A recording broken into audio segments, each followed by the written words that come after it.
वबरकातुहू। नाजरीन, आप देख रहे हैं इस्लामिक हक़ाइक़ चैनल, जिसमें आज आप एक बहुत ही ज़बरदस्त मुनाज़रा जो दिल्ली के अंदर हज़रत मौलाना मुफ्ती शमाइल नदवी साहब दामत बरकातुहू आलिया और जावेद अख्तर के दरमियान हुआ अल्लाह के वजूद पर। तो एक बहुत ही ज़बरदस्त वीडियो मुनाज़रा है जिसमें हज़रत मौलाना मुफ्ती शमाइल नदवी साहब ने जावेद अख्तर को, मुलहिद को चारों शाने चित किया और ज़बरदस्त मुनाज़रा जीता और ये तमाम मुसलमानों का सर फ़ख्र से बुलंद कर दिया। आइए आप भी देखें, बहुत ही ज़बरदस्त मुनाज़रा अल्लाह के वजूद पर। द्विवेदी है। मैं इंडिया टुडे हिंदी मैगजीन का और ललन टॉप का संपादक हूं और आज की इस बहस का मॉडरेटर भी। इससे पहले कि ये बहस, जिसका शीर्षक, जिसका टॉपिक है डज गॉड एग्जिस्ट, ये शुरू हो दो विद्वानों के बीच जिनके नाम हैं श्री जावेद अख्तर और श्री मुफ्ती शमाइल नदवी जी, मैं कुछ बुनियादी चीजें आप लोगों को बता दूं ताकि ये बहस व्यवस्थित ढंग से चले। वैसे नहीं जैसी बहसों को देखने के हम इन दिनों आदी हो गए हैं, पढ़ी लिखी अकादमिक बहस। इस बहस का प्रारूप कैसा होगा, इसका स्ट्रक्चर कैसा होगा, पहले मैं आपको यह बता देता हूं। सबसे पहले नौजवान विद्वान मुफ्ती शमाइल नदवी जी 10 मिनट अपनी दलीलें आप लोगों के सामने रखेंगे। उसके बाद जावेद अख्तर साहब 10 मिनट अपनी बात रखेंगे। उसके बाद जिसको हम अंग्रेजी में रिबटल कहते हैं, एक जवाबी दौर रहेगा कि आपने जो कहा मैं उससे मुतमईन हूं कि नहीं हूं और हमने जो कहा। इसके बाद बहस का राउंड 2 शुरू होगा। दोनों विद्वानों को फिर से 7-7 मिनट का वक्त मिलेगा और इसके बाद रिबटल राउंड 2 होगा 5-5 मिनट का। इसके बाद एक दूसरे से सवाल जवाब होंगे। इसके लिए हमने लगभग 16 मिनट का वक्त तय किया है। अब ये सवालों की प्रकृति पर निर्भर करता है कि कितने सवाल होंगे, इसीलिए हमने वक्त की पाबंदी रखी है। और इसके बाद आखिरी में 5-5 मिनट का वक्त दोनों विद्वानों को एक बार फिर से दिया जाएगा अपने क्लोजिंग आर्ग्यूमेंट के लिए। और उसके बाद जो इस बहस के लिए सबसे जरूरी चीज है कि आप और हम और इंटरनेट पर देख रहे लाखों करोड़ों लोग, उनके सवाल जवाब होंगे। तो आप लोग जो यहां मौजूद हैं, आपके हम कुछ सवाल लेने की कोशिश करेंगे। 30 मिनट का वक्त हमने उसके लिए तय कर रखा है। इस तरह से ये 2 घंटे की बहस पूरी होगी। 2-3 बुनियादी बातें हैं जिनका हमें ध्यान रखना है। किसी भी किस्म की नारेबाजी में हमें शरीक नहीं होना है। ये हल्ला गुल्ला नहीं है, क्योंकि पूरी दुनिया देख रही है, तो एक नजीर कायम करनी है, एक उदाहरण लोगों के सामने रखना है कि पढ़े लिखे लोग इत्तेफाकी और ना इत्तेफाकी रखते हुए भी, एक दूसरे से सहमति और असहमति रखते हुए भी बात कह सकते हैं। यहां पर मेरे जेएनयू के प्रोफेसर बैठे हैं, पुरुषोत्तम अग्रवाल जी, जिन्होंने हमें क्लास में सिखाया है कि सहमति का साहस और असहमति का विवेक, और इसका ठीक उलट भी, ये बड़ा जरूरी है। दूसरी बात, ये किसी एक धर्म के बारे में बहस नहीं है, ये बात सबको स्पष्ट होनी चाहिए। किसी धर्म को महान बताने या किसी धर्म को कमतर बताने की ये बहस नहीं है। तो यदि कोई इस उम्मीद से देख रहा है या यहां आया है, तो मैं आपको आश्वस्त करना चाहता हूं कि आपको नाउम्मीदी हाथ लगेगी। इस बहस में बहुत ज्यादा धार्मिक प्रतीकों के इस्तेमाल को लेकर भी ये दोनों लोग जो अभी आपको गंभीर दिख रहे हैं, भले लोग हैं। कल शाम को चाय पर मिले थे, बहुत हंसी मजाक भी इनके बीच हुआ था और गलबैयां डालते हुए एक तस्वीर भी हुई थी। ये इस बात का प्रमाण है कि इंटरनेट पर जो हल्ला मचा हुआ है उसके मुकाबले ये दोनों लोग बहुत ही अच्छे शांत ढंग से बहस के लिए राजी हो गए हैं। ट्विटर की बातें ट्विटर तक सीमित, एलन मस्क आजकल उसको एक्स कहते हैं। और अब इस बहस की शुरुआत मैं इन विद्वानों का, हालांकि इनको परिचय की जरूरत नहीं, पर हो सकता है, हमें पत्रकारिता में सिखाया जाता है कि नेवर अज्यूम, विज्ञान भी यही कहता है। मुफ्ती शमाइल नदवी साहब इस्लामिक विद्वान, शिक्षाविद हैं, कोलकाता के वाहियान फाउंडेशन के संस्थापक हैं, लखनऊ की प्रतिष्ठित दारुल उलूम नदवतुल उलमा से ग्रेजुएशन किया है, सोशल मीडिया और सार्वजनिक मंचों पर अध्यापन और बौद्धिक कामों में सक्रिय हैं और इस समय इंटरनेशनल इस्लामिक यूनिवर्सिटी मलेशिया से पीएचडी कर रहे हैं। अच्छी बात यह है कि पढ़ाई के साथ साथ ट्रैवल ब्लॉग भी बनाते हैं। पेट्रोनस टावर के सामने का ब्लॉग हमने देखा। हमारे साथ जावेद अख्तर साहब हैं। जावेद अख्तर साहब कवि हैं, शायर हैं, गद्य भी लिखते हैं, फिल्मों के लिए संवाद लिखे हैं, गीत लिखे हैं। इससे इतर ये वैज्ञानिक सोच को लेकर या अपने डिक्लेयर्ड एथिज्म को लेकर भी मुखर रहते हैं और अपने तहीं रैशनैलिटी की बात करते हैं। देवियों और सज्जनों, डज गॉड एग्जिस्ट? इस सवाल का जवाब सब अपने अपने तहीं खोजने की कोशिश कर रहे हैं। कोई इसको गॉड डैम पार्टिकल की खोज बताता है, कोई गॉड पार्टिकल की खोज बताता है, कोई हिग्स बोसान की खोज बताता है, कोई ये सवाल जवाब तलाशने की कोशिश करता है कि मास एग्जिस्टेंस में आखिर आया कैसे, हुआ क्या था, सृष्टि के पहले, समय के पहले क्या था। और कोई ये कहता है कि ये सारी खोजें जिस मस्तिष्क में हो रही हैं प्रकृति के क्रम में, वो कैसे विकसित हुआ। मैं उम्मीद करता हूं कि हम आज इन बुनियादी सवालों के कुछ जवाब हासिल करने में कामयाब हूं। मैं सबसे पहले मंच पर आमंत्रित कर रहा हूं मुफ्ती शमाइल नदवी साहब को। आइए सर जी।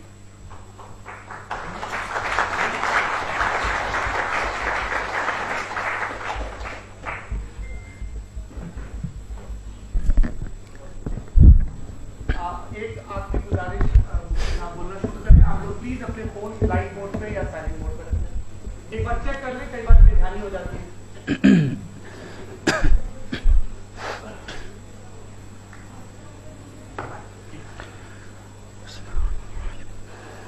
तमाम तारीफें उस क्रिएटर के लिए जिसने इस यूनिवर्स को एक मकसद के तहत पैदा किया है। रिस्पेक्टेड जनाब जावेद अख्तर साहब, मिस्टर सौरभ द्विवेदी और respected audience, thank you all for being here today. आज की डिबेट में चूंकि हम बात करने वाले हैं डज गॉड एग्जिस्ट के टॉपिक पर, तो ये एक ऐसा टॉपिक है जिसके मुताल्लिक कोई भी डिसीजन लेने के लिए अलग अलग स्टैंडर्ड्स हो सकते हैं। लिहाजा डिबेट के शुरू में यह जरूरी है कि हम ये जान लें कि आज के इस टॉपिक में कौन सा स्टैंडर्ड सही होगा और कौन सा गलत होगा। सबसे पहला स्टैंडर्ड जिसे मैं समझता हूं कि हमारे रिस्पेक्टेड जनाब जावेद अख्तर साहब बड़ी तेजी के साथ उसकी तरफ लपकेंगे, वो है साइंस। जबकि साइंस दर हकीकत खुदा के एग्जिस्टेंस को डायरेक्टली साबित करने या उसके एग्जिस्टेंस को डिनाई करने के लिए स्टैंडर्ड नहीं बन सकती। और उसकी वजह क्या है, ये मैं नहीं कह रहा, ये वो लोग कह रहे हैं जो साइंस के एक्सपर्ट्स हैं। नेशनल एकेडमी ऑफ साइंस कहती है science doesn't have the processes to prove और disprove the existence of God. Why? क्योंकि साइंस का ताल्लुक एम्पेरिकल एविडेंस से है और एम्पेरिकल एविडेंसेस का ताल्लुक हमारे नेचुरल और फिजिकल वर्ल्ड से है, जबकि गॉड नॉन फिजिकल और सुपर नेचुरल रियलिटी है। लिहाजा नॉन फिजिकल रियलिटी को आप उस टूल के साथ नहीं चेक कर सकते जिसका काम फिजिकल रियलिटी को तलाश करना है। लिहाजा आज इस डिबेट में गॉड की एग्जिस्टेंस को साबित करने या उसे डिनाई करने में साइंटिफिक एविडेंस को एक्सेप्ट नहीं किया जाएगा। दूसरा स्टैंडर्ड हो सकता है रेविलेशन, कि रेविलेशन के जरिए हम यह साबित करें कि गॉड एग्जिस्ट करता है या नहीं। लेकिन यह स्टैंडर्ड भी आज इररेलेवेंट है। क्यों? क्योंकि रेविलेशन मेरे नजदीक सोर्स ऑफ नॉलेज है, वैलिड सोर्स ऑफ नॉलेज है, लेकिन हमारे जावेद अख्तर साहब के नजदीक ये वैलिड सोर्स ऑफ नॉलेज नहीं है। लिहाजा आज की डिबेट में मैं एक भी एविडेंस किसी भी मजहबी स्क्रिप्चर से नहीं दूंगा ताकि जावेद अख्तर साहब के लिए वो अनएक्सेप्टेबल ना हो। तीसरा जो मेयार हो सकता है वो है ऑब्जर्वेशन, कि भाई कोई कहे कि हमें खुदा दिखाओ, अगर है तो दिखाओ, या ये कि खुदा के एग्जिस्टेंस पर एम्पेरिकल एविडेंस दो, तो ये है दर हकीकत गलत टूल का इस्तेमाल करना। ये ऐसा ही है कि जावेद साहब मुझसे ये मुतालबा करें कि मुफ्ती साहब आप मेटल डिटेक्टर के जरिए प्लास्टिक डिटेक्ट करके दिखाएं। अब चूंकि प्लास्टिक डिटेक्ट नहीं हो पा रही है लिहाजा plastic does not exist. No, you are using the wrong tool. इस टूल से प्लास्टिक को डिटेक्ट नहीं किया जाता। लिहाजा मैं समझता हूं कि गॉड के एग्जिस्टेंस पर एम्पेरिकल एविडेंस का मुतालबा करना एक बचकाना मुतालबा है और हमारे रिस्पेक्टेड जनाब जावेद अख्तर साहब इस स्टेज से अब बहुत आगे निकल चुके हैं। अब बचता है एक ही स्टैंडर्ड और वो स्टैंडर्ड है अक्ल, लॉजिक, रीजनिंग, और यही वो स्टैंडर्ड है जिसके तहत गॉड के एग्जिस्टेंस को साबित किया जाएगा या गॉड की एग्जिस्टेंस को डिनाई किया जाएगा। लेकिन चूंकि ये बहुत इंपॉर्टेंट और सेंसिटिव टॉपिक है, इसलिए लॉजिकल आर्ग्यूमेंट भी ऐसा होना चाहिए जो डेफिनेटिव हो, इनडेफिनेटिव ना हो, जो 2 और 2 4 की तरह बिल्कुल वाजे हो, जिसे लॉजिकली रिजेक्ट करना पॉसिबल नहीं हो। फॉर एग्जाम्पल हम कहें हमारे रिस्पेक्टेड मिस्टर सौरभ साहब, ये एक इंसान है और तमाम इंसान कॉन्शियस बीइंग है, लिहाजा नतीजा क्या निकला, हमारे सौरभ साहब भी कॉन्शियस बीइंग है। क्या ये इनडेफिनेट आर्ग्यूमेंट है या डेफिनेट आर्ग्यूमेंट है? ये डेफिनेट आर्ग्यूमेंट है, ये 2 और 2 की तरह वाजे है, इसमें किसी तरह जो है लॉजिकली इसको रिजेक्ट नहीं किया जा सकता। तो अगर आज हमारे जावेद अख्तर साहब ऐसी कोई अकली दलील और लॉजिकल एविडेंस दें खुदा के ना होने पर जो डेफिनेट भी हो, तो मैं ये ऐलान करता हूं कि यकीनन मैं उस एविडेंस को कबूल करूंगा और उस पर गौर करूंगा। लेकिन साथ में यह भी ऐलान कर देता हूं प्रेडिक्शन के तौर पर कि ऐसा कोई डेफिनेट आर्ग्यूमेंट कोई नहीं पेश कर सकता। दलील हम देंगे और डेफिनेटिव दलील देंगे, लॉजिकल दलील देंगे, ऐसी दलील देंगे जो एंटायर एथिस्टिक वर्ल्ड उसे रेफ्यूट नहीं कर सकती।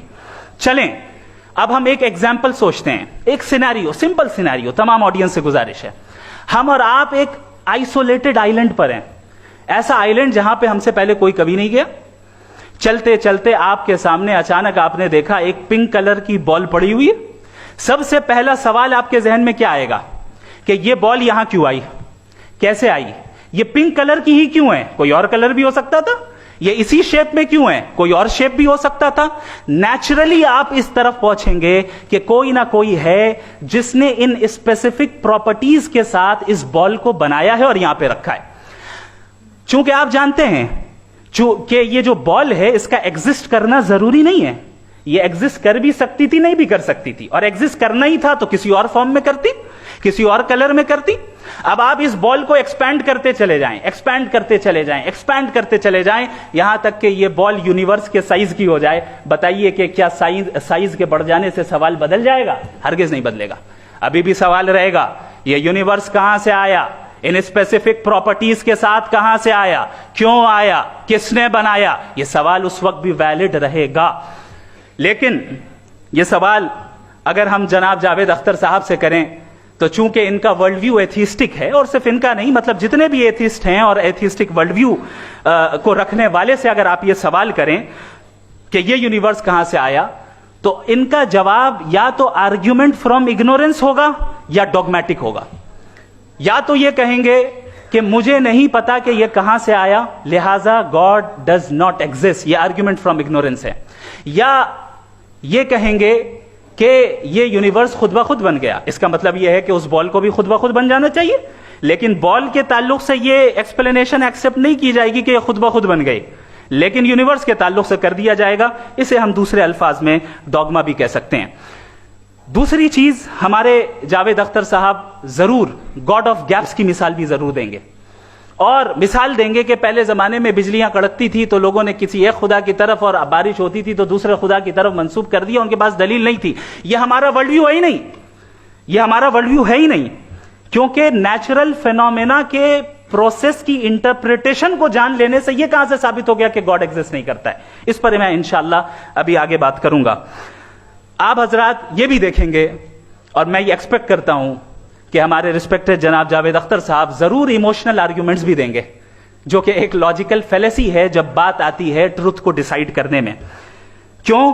मिसाल के तौर पर वो कहेंगे कि अगर गॉड है तो ईविल क्यों एग्जिस्ट करता है, जबकि मैं कहता हूं ईविल का एग्जिस्ट करना गॉड के एग्जिस्ट करने की दलील है, उसके खिलाफ नहीं है। चूंकि अगर गॉड है तो हम सब उसके सामने अकाउंटेबल हैं, और अगर हम अकाउंटेबल हैं तो अकाउंटेबिलिटी के लिए ईविल का मौजूद होना जरूरी है, उसके बगैर हम अकाउंटेबल नहीं हो सकते। और अगर हम अकाउंटेबल नहीं हैं तो हम जनाब जावेद अख्तर साहब से पूछेंगे कि आप बताएं कि फिर सफरिंग इस दुनिया में क्यों है। अगर खुदा नहीं है तो सफरिंग क्यों है? और उन लोगों के जज्बे का क्या जिनके अंदर सफरिंग के बाद इंतकाम लेने का जज्बा पाया जाता है और वो इस दुनिया से ऐसे ही चले गए, क्या उनकी सारी तकलीफें बेकार चली जाएंगी? अब आ जाएं उसी एग्जाम्पल की तरफ कि बॉल, मुझसे अगर कोई पूछे इस बॉल को किसने बनाया और या इस एक्सपेंडेड बॉल को किसने बनाया, मैं कहूंगा कि चूंकि ये यूनिवर्स और इस यूनिवर्स की तमाम चीजें कॉन्टिंजेंट हैं, कॉन्टिंजेंट होने का मतलब ये होता है कि जो अपने एग्जिस्टेंस पे किसी के ऊपर डिपेंड करती हो, तो जाहिर है ये यूनिवर्स कॉन्टिंजेंट है। और अगर कोई चीज कॉन्टिंजेंट नहीं है तो मैं रिक्वेस्ट करूंगा कि मुझे दिखा दें कि कौन सी चीज यूनिवर्स में कॉन्टिंजेंट नहीं है, हम भी जरा गौर कर लें और हम भी देख लें। और जब कॉन्टिंजेंट चीजें मौजूद हैं तो फिलोसोफर्स की इस्तिलाह के मुताबिक, हम उस टर्मिनोलॉजी के मुताबिक हम उस जगह तक पहुंचते हैं और उस हस्ती तक पहुंचते हैं जिसे नेसेसरी बीइंग कहा जाता है, कि ये वो नेसेसरी बीइंग है जिसका मौजूद ना होना नामुमकिन हो। क्योंकि अगर ये मौजूद ना हो तो सारी चीजें एग्जिस्टेंस में आएंगी ही नहीं, और ये सारी कॉन्टिंजेंट चीजें उसी के ऊपर डिपेंड करती हैं। अब अगर आप ये सवाल करते हैं कि फिर उस हस्ती को किसने बनाया, फिर उसका कॉज क्या है, फिर उसका कॉज क्या है, फिर उसका कॉज क्या है, और एंडलेसली चले जाएं, इसे हम कहते हैं इन्फिनिट रिग्रेस ऑफ कॉजेस, जो कि लॉजिकल फैलेसी है। कॉन्सेप्चुअली इंफिनिटी पॉसिबल है। मिसाल के तौर पे न्यूमेरिकल्स 1 2 3 गिनते चले जाएं, इन्फिनिट नंबर्स हैं। मैं कॉन्सेप्चुअली बात नहीं कर रहा, प्रैक्टिकली रियलिटी में साबित करके दिखाएं कि infinite regress of causes possible है या नहीं। अगर पॉसिबल है तो हम मान लेंगे, मिसाल दे दें, और पॉसिबल नहीं है तो एक ही ऑप्शन बचता है जिसे हम कहते हैं नेसेसरी बीइंग। ऐसी नेसेसरी बीइंग जो इंडिपेंडेंट है, क्योंकि अगर वो डिपेंडेंट हुई तो वो नेसेसरी नहीं रहेगी। ऐसी इंडिपेंडेंट बीइंग जो इटर्नल है, अगर वो इटर्नल नहीं होगी, उसकी बिगिनिंग होगी तो वो खुद कॉन्टिंजेंट है। ऐसी बीइंग जो पावरफुल है, क्योंकि कॉन्टिंजेंट को एक्चुअलाइज करने के लिए पावर चाहिए। ऐसी बीइंग जो इंटेलिजेंट है और नॉलेजेबल है, क्योंकि ये यूनिवर्स स्पेसिफिक फॉर्म और स्पेसिफिक लॉज ऑफ नेचर के तहत प्रिसाइजली चल रहा है। Thank you. थैंक यू मुफ्ती साहब।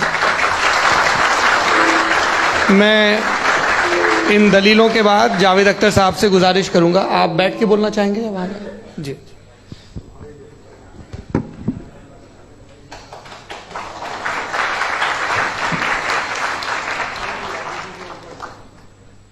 पहले तो मैं मुफ्ती साहब को एक अच्छी खबर देना चाहूँगा कि मेरी नॉलेज साइंस के बारे में बड़ी मामूली है, तो आप फिक्र ना करें उसकी, लेकिन कुछ कॉमन सेंस है मुझ में। देखिए, ये खुदा का तस्वुर कोई नया तस्वुर नहीं है, ये सदियों से रहा है। ये कुछ रिलीजन 3000 साल पुराने होंगे, 4000 साल पुराने होंगे, लेकिन इंसान कोई 10,000 12,000 साल से एग्जिस्ट करता है होमोसेपियन की शक्ल में, और हमेशा कुछ ना कुछ मजहब रहे। ये मजहब जाहिलों के नहीं थे, ये मजहब एक ऐसी ग्रीक सोसाइटी के थे जहाँ बड़े बड़े फिलोसफर पैदा हो गए। ये मजहब इजिप्शियंस के थे जिन्होंने पिरामिड्स बनाए थे। ये रोमन्स के थे कि जिनका आर्किटेक्चर और सेनेट यानी पहली बुनियाद डेमोक्रेसी की, लिमिटेड थी मगर डेमोक्रेसी थी, ये उन लोगों ने किए थे। तो इनका जो जुपिटर था, रा था, ज़्यूस था, उन्हें उस पर इतना ही एतमाद था जितना आज किसी मजहबी आदमी को अपने खुदा पे होगा। क्रिश्चियनिटी आने से पहले यूरोप में एक मजहब था, जर्मेनिक रिलीजन। उसका एक खुदा था, उसकी एक बीवी थी, उसके 2 बेटे थे, एक बेटी थी। फिर जर्मनी में जब यूरोप में क्रिश्चियनिटी आई तो वो खुदा, उसकी बीवी और पूरे ख़ानदान चला गया। तो हमने, अगर हम हिस्ट्री देखें तो खुदा जो हैं वो ज़्यादातर फ़ानी हैं, वो हमेशा रहे नहीं। और वो जो लोग इन्हें मानते थे उनको आप कहें वो तो जाहिल थे, उन्हें तो कुछ पता ही नहीं था, ऐसा नहीं है। वो अपने वक्त में बड़े काबिल लोग थे और अपने वक्त में उन्होंने बड़े बड़े काम किए हैं, फिलोसफर्स थे, साइंटिस्ट थे, लेकिन उनका मजहब कहाँ गया, उनके खुदा कहाँ गए? आज जो खुदा हैं दुनिया में लोग उन्हें मानते हैं। आपको क्या मालूम कि कितने बरसों के बाद क्या होने वाला है? हम यूरोप में देखते हैं तो चर्च खाली हैं। तो वक्त के साथ चीज़ें बदलती हैं। जहाँ तक इसका ताल्लुक है मजहबों का, हर मजहब आपसे एक चीज़ मांगता है, फेथ। ये फेथ क्या चीज़ होती है? What is the difference between faith and belief? ये तो बहुत ही अहमखाना बात होगी कि कोई आदमी कहे साहब अगर खुदा है तो मुझे दिखाइए। ये तो जाहिलाना बात हुई। मैंने तो नॉर्थ पोल नहीं देखा है, मगर मैं मानता हूँ कि नॉर्थ पोल है। मैं क्यों मानता हूँ? इसलिए कि अगर ये दुनिया राउंड है तो उसका कोई टॉप होगा। कुछ लोग हैं जो वहाँ गए भी हैं, कॉमन सेंस कहता है कि ऐसा होगा, सबूत है, गवाह है, रीज़न है। तो ये मेरा फेथ नहीं है। तो फेथ में और बिलीफ में डिफरेंस क्या है? जो मजहब मानता है, हर मजहब फेथ मानता है। फेथ का मतलब ये है कि ना कोई गवाह हो, ना कोई सबूत हो, ना कोई रैशनल हो, ना कोई लॉजिक हो, ना कोई प्रूफ हो, मगर तुम एक बात को मानो। ये है फेथ। वरना बिलीफ होता। अगर इसमें कुछ भी सबूत होते, गवाह होते, तो फिर इसे आप बिलीफ कहते हैं। जैसे मेरा बिलीफ है कि नॉर्थ पोल है, मेरा फेथ थोड़ी है। फेथ इन तमाम शर्तों को रद्द करता है। तो फिर स्टुपिडिटी क्या है? अगर मैं एक बात ऐसी मानूं जिसकी ना कोई लॉजिक है, ना कोई रैशनल है, ना कोई प्रूफ है, ना कोई गवाह है, ना कोई सबूत है, और मैं उसे मानूं, तो ये स्टुपिडिटी हुई। इसे ही भाई कल को मैं यकीन कर लूं कि एलॉन मस्क जो है मेरा भाई है, तो मुझे इंतहाई खुशी होगी, सुकून भी बहुत मिलेगा मुझे। लेकिन और कहे भाई क्यों मानते हो, क्या सबूत है भाई, वो तो अमेरिकन है और तुम तो इंडियन हो, वो तो नस्ल अलग है, तुम्हें कभी मिले भी नहीं। साहब देखिए मेरा फेथ है, इस पर बात न किया। फेथ का मतलब ही यह है कि आप प्रूव नहीं कर सकते। अगर आप प्रूव कर सकते हो तो फेथ की जरूरत ही नहीं, फिर तो आप बात करेंगे, आप कितनी बहस कर लीजिए। अल्टीमेटली दुनिया का हर मजहब फेथ पे टिका है, और फेथ का मतलब है एक ऐसा यकीन जिसका कोई सबूत, कोई गवाह, कोई रैशनल नहीं। अब आप ये कहें, क्या आप ये क्यों कह रहे हैं कि साहब ये कायनात किसने बनाई? कमाल ये है कि आपने बताया कि एक आइलैंड पे गए और एक बॉल देखी। आपने ये नहीं कहा कि आइलैंड किसने बनाया, आपको सिर्फ बॉल पे हैरत हुई। हमने आइलैंड पे हमने हैरत नहीं की, होते हैं आइलैंड। इसी तरह ये आइलैंड है, सितारे, ये गैलेक्सीज, ये सब आइलैंड हैं, खला में। हम उन्हें टेकन फॉर ग्रांटेड लेते हैं, हम पूछते नहीं किसने बनाए। आपने जजीरे के बारे में भी नहीं पूछा है। मेरी पैदाइश कैसे हुई? क्या मैं प्लान पैदा हुआ था? I was plan to be born, या एक लकी स्पर्म था जो किसी एग से चिपक गया?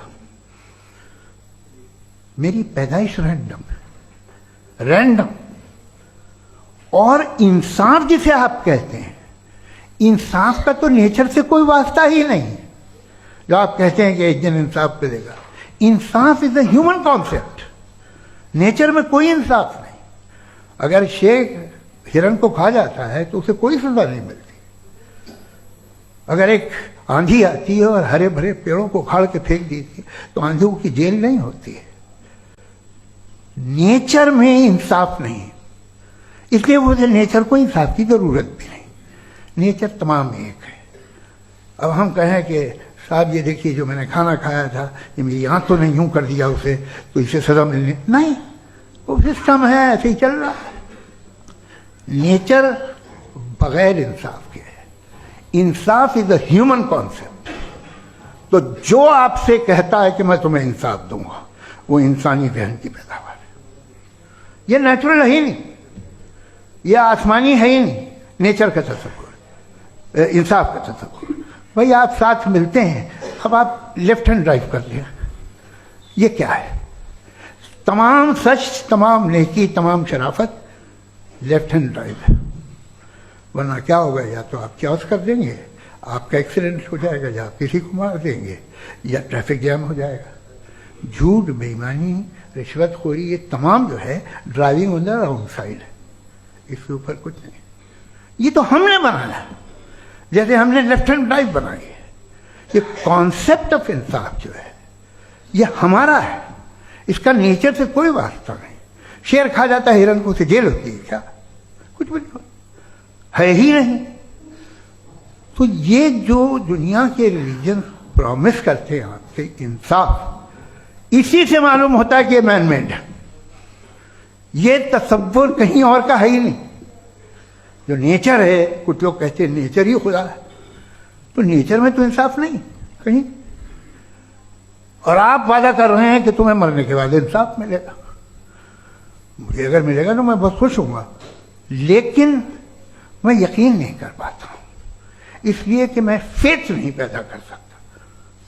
The very fact that religions demand faith, इसका मतलब है कि उनके पास जस्टिफिकेशन नहीं है। अच्छा था, फिर रिलीजन अगर मॉडरेशन में है, कोई सा भी नहीं, वो आप में कुछ खूबियां भी पैदा करता होगा, देखिए उससे ये फायदा है वो फायदा है। अल्कोहल जो है वो ज़्यादातर दवाओं में यूज होती है, और एक सर्वे किया गया था अमेरिका में कि लॉन्जेटिविटी किन लोगों की है, तो एक तरफ वो लोग थे जो शराब पीते ही नहीं थे, और एक तरफ वो थे जो एक बोतल शराब रोज पीते थे। सबसे ज़्यादा लंबी उम्र की है जो 2 पैग नाप के शराब पीते और खाना खाते हैं। मगर हम शराब को बुरा समझते हैं, मैं भी बुरा समझता हूँ। क्यों? ऐसा होता नहीं। कुछ चीज़ों में आदत होती है कि वो बढ़ती है। आज तक में एक आदमी दूध पीता है, आप 10 साल बाद भी मिलेंगे तो एक ही गिलास पीता होगा। ऐसा नहीं होता, सुबह से दूध पीता रहता है। मिल्कोहलिक मैंने नहीं देखे, अल्कोहलिक होते हैं। ये टेंडेंसी है मजहब की कि वो बढ़ता है, जैसे कैंसर बढ़ता है, जैसे शराब बढ़ती है। कुछ लोग होंगे जो उसे सही तरह से यूज करते हैं। मुझे यकीन है कि हमारे मुफ्ती साहब भी उनमें से एक हैं, इनसे बहुत खुशी हुई मुझे इनसे मिलकर। लेकिन कितने लोग हैं कि आज आप देखते हैं दुनिया में जो तबाहियां हैं, इनमें कितना हाथ है उन लोगों का जो बिलीवर कहते था मजहब ये नहीं कहता, ना कहता होगा, मगर जब ये मजहब पीते हैं तो ऐसे बिहेव करते हैं। थोड़ा सा अगर हो तो शायद बहुत अच्छी बात, लेकिन शराब थोड़ी सी नहीं रहती, उसमें टेंडेंसी है। पहले थोड़ा सा अगर 2-3 कैंसर के सेल हो ना बॉडी में तो आदमी स्लिम रहेगा, लेकिन वो 2-3 सेल नहीं रहते, वो मल्टीप्लाई होते हैं। जावेद साहब टाइम पूरा हो गया। टाइम हो गया, तो बस बात खत्म हो गई। अच्छा, मुझे कुछ और कहने को था भी नहीं। जी, मैं पहले जवाबी दौर के लिए इनवाइट कर रहा हूं मुफ्ती साहब को। Your rebuttal round 1, you have 7 minutes.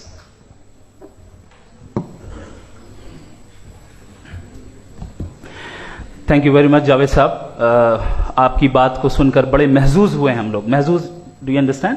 We enjoyed. Okay, अब थोड़ा सा लॉजिकली उसको हम लोग देखते हैं। दरअसल हम लोगों ने कल गुजारिश की थी मुफ्ती साहब से भी, जावेद साहब से भी, कि हिंदुस्तानी जबान आम फहम सबको समझ में आ जाए, और जहां कहीं आप मुश्किल शब्द इस्तेमाल करें वहां बताते भी चलें। Thank you.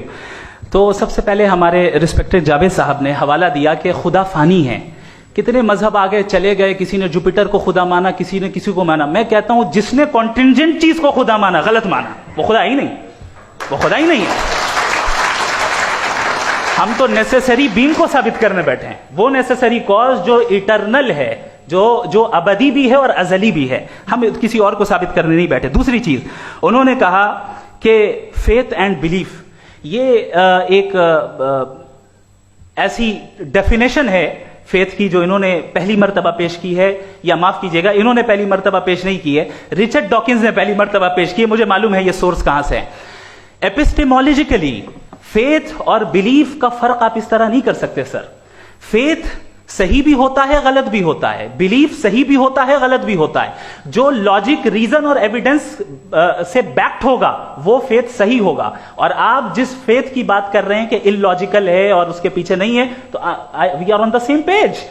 हम नहीं मानते उस फेथ को, जो फेथ ऐसा हो जिसके पीछे कोई लॉजिक ना हो, एविडेंस ना हो, हम नहीं मानते। हम तो उस फेथ के कायल हैं जिसके पीछे लॉजिक हो और एविडेंस हो। तो बिलीफ सही भी होता है, गलत भी होता है, फेथ भी सही होता है और गलत भी होता है। तो आज फेथ और बिलीफ के डिफरेंस पे बात नहीं हो रही है। आज आप चाहे फेथ एक्सेप्ट कर लें या बिलीफ एक्सेप्ट कर लें, आज ये बात होगी कि ट्रूथ क्या है, चाहे ट्रू बिलीफ सही है या ट्रू फेथ सही है, और फॉल्स फेथ क्या है और फॉल्स बिलीफ क्या है, बात इस पे हो रही है। दूसरी चीज इन्होंने पूछा, स्टुपिडिटी फिर क्या है। अगर फेथ रिलीजन स्टुपिडिटी नहीं है तो और क्या है? चूंकि फेथ का मुतालबा करते हैं तो स्टुपिडिटी क्या है? मैं कहता हूं स्टुपिडिटी एथिज्म है। उसकी वजह यह है कि आप एक सड़क पे जा रहे हो और आप किसी गार्डन में जाएं और देखें वहां लिखा है फूलों के साथ I love Javed Akhtar and I really do, I love you sir. तो जब आप वहां पर पहुंचे तो वहां पहुंचकर अब ये बताएं, क्या आप ये कहेंगे वाह व्हाट अ नेचुरल सिलेक्शन? ये क्या नेचुरल सिलेक्शन है? नहीं, ये प्रिसाइजली डिजाइंड है, इसके पीछे डिजाइनर है। लिहाजा अगर कोई एक ऐसी कॉमन सेंस की बात को कबूल नहीं कर रहा है कि यूनिवर्स जो इतने प्रिसाइजली काम कर रहा है, हम कहते हैं कि खुद ब खुद बन गई, मैं समझता हूं इससे बड़ी स्टुपिडिटी और कुछ नहीं है। ये इरैशनल चीज है। फिर हमारे सर ने कहा कि आपने बॉल पे फोकस किया, आइलैंड पे फोकस नहीं किया। अरे आइलैंड को किसने बनाया यही समझाने के लिए तो बॉल की मिसाल दे रहा हूं। और बॉल भी कॉन्टिंजेंट है, आइलैंड भी कॉन्टिंजेंट है, दोनों नेसेसरी बीइंग का मुतालबा करते हैं। आगे इन्होंने कहा कि नेचर में कोई इंसाफ नहीं है, हम डिसाइड करते हैं कि मोरालिटी क्या होती है, इंसाफ क्या होता है, हम डिसाइड करते हैं। जैसे ड्राइविंग सीट में ट्रैफिक वाला, ये तो किसी खुदा ने नहीं कहा, ये है, इसे कहते हैं फॉल्स इक्विवेलेंस, ये एक लॉजिकल फेलेसी है। आपने जो है मिसाल दी ड्राइविंग की और ट्रैफिक की, ये सब्जेक्टिव मोरालिटी है। आप सब्जेक्टिव मोरालिटी को मिसाल बनाकर ऑब्जेक्टिव मोरालिटी के ऊपर नहीं थोप सकते। इंसाफ की ऑब्जेक्टिव मोरालिटी। अगर आप ये कहते हैं कि नेचर में इंसाफ नहीं है तो इंसाफ का न होना ये नेचुरल हुआ, तो फिर नेचर को नेचर रहने दे, क्यों हम इतना स्ट्राइव कर रहे हैं दुनिया में इंसाफ लाने के लिए? ये तो इलॉजिकल बात है, इरैशनल बात है। इसलिए बहुत सी चीजें ऐसी हैं जो ऑब्जेक्टिवली जो है इविल या गुड हैं, और बहुत सी चीजें ऐसी हैं जो सब्जेक्टिवली हैं। सब्जेक्टिवली जो मोरल होता है या इमोरल होता है उसको हम सोशल कंसेंसस से या पर्सनल प्रेफरेंस से डिसाइड करते हैं। लेकिन जो ऑब्जेक्टिव मोरालिटी है जिसमें इंसाफ आया, जो इन्होंने बार बार रिपीट किया, ये ऑब्जेक्टिव है, सब्जेक्टिव नहीं है। अगर आप कहते हैं ये सब्जेक्टिव है तो मेरा सवाल आपसे ये है, क्या सोशल कंसेंसस के जरिए अगर जुल्म को सही करार दे दिया जाएगा तो आप जुल्म को जस्टिफाई करेंगे? दूसरी चीज इन्होंने ये कहा कि 2 पैक शराब पी लें तो वो उतने पे नहीं रहता, बढ़ जाता है। यही मामला मजहब के साथ है, 2 पैक आप पी लें बढ़ेगा। तो ये एक ऐसी मिसाल है, इसको कहीं भी फिट कर लें कि आप एथिज्म पे जब फिट करें, जब आप 2 पैक एथिज्म का लेंगे ना तो वो बढ़ बढ़ के नॉर्थ कोरिया बनेगा। Thank you.